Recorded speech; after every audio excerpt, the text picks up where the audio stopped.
तो जो सीटिंग है वो सीटिंग है, उसमें कहाँ कंफ्यूजन है?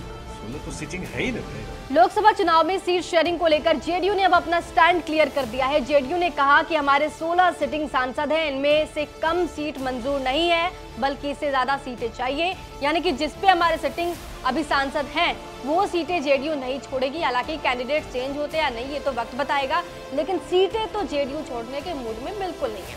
जेडीयू ने यह भी क्लियर कर दिया है कि कांग्रेस और लेफ्ट पार्टी अपनी सीटों को लेकर आरजेडी से बात करे। सीट शेयरिंग पर जेडीयू की बात सिर्फ आरजेडी से हो सकती है। बिहार सरकार के मंत्री संजय झा ने क्या कुछ कहा है, पहले सुनिए। दावेदारी जेडीयू की बनेगी ना? दावेदारी क्या है? सीटिंग ही है। दावेदारी की बात क्या है? तो जो सीटिंग है वो सीटिंग है, उसमें कहाँ कंफ्यूजन है?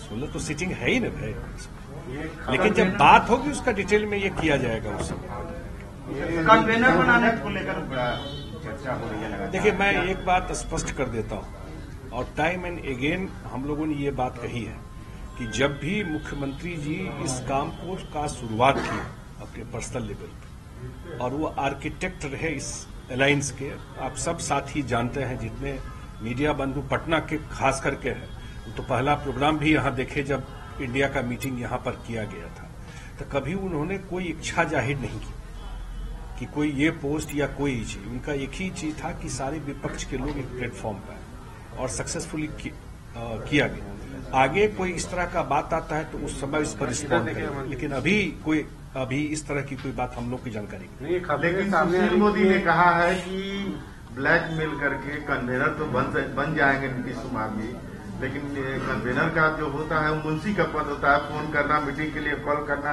क्या सीट शेयरिंग पर टीएमसी से बात करेंगे? उनकी 215 विधायक हैं और इंडिया गठबंधन की चिंता सुशील मोदी जी नहीं करे, किससे कैसे बात करेंगे और किस पोस्ट का क्या महत्व है। जॉर्ज साहब थे एनडीए में कन्वीनर, तो मुंशी का पद था क्या? जॉर्ज फर्नांडिस अटल जी के सरकार में एनडीए के कन्वीनर थे। तो इस तरह के बात पे आप क्या रिस्पॉन्ड कीजिएगा? और इंडिया गठबंधन कैसे चलना है उस पर छोड़ दें, वो अपना तय करेगा क्या कोर्स है, कैसे सीट की बात हो। पहले लगता था कि एक साथ बैठ ही नहीं सकते, एक साथ चल रहा है ना गठबंधन, और सीट शेयरिंग भी कर लेगा, चिंता मत कीजिए। तो आपको बता दें कि जहां एक तरफ सीट शेयरिंग को लेकर महागठबंधन में अनबन की स्थिति थी, मानने को कोई भी राजी नहीं था, उसी बीच जेडीयू का इस तरह का ऐलान कहीं ना कहीं बिहार की राजनीतिक सरगर्मी को तो जाहिर सी बातें बढ़ा ही देगा। जेडीयू ने अपना स्टैंड क्लियर करके ये स्पष्ट कर दिया है कि 16 से कम सीटों पर मानने को जेडीयू तैयार नहीं होगी। अब आरजेडी ये कह रही है कि अगर जेडीयू 16 पे लड़ेगी तो आरजेडी भी 16 से लड़ेगी, उससे ज्यादा होगी, लेकिन उससे कम पे समझौता नहीं हो सकता है, क्योंकि वो तीसरी सबसे बड़ी पार्टी है। अब ऐसे में ये देखना होगा कि जिस तरीके से जेडीयू ने तल्ख तेवर दिखाते हुए ये बड़ा ऐलान कर दिया है, इसका फलसफा बिहार की राजनीति में क्या कुछ देखने को मिलेगा। फिलहाल इस खबर पे आपका क्या कुछ कहना है कमेंट बॉक्स में जरूर बताइए। बिहार की तमाम खबरों के लिए बने रहिए हमारे साथ, देखते रहिए बिहार तक।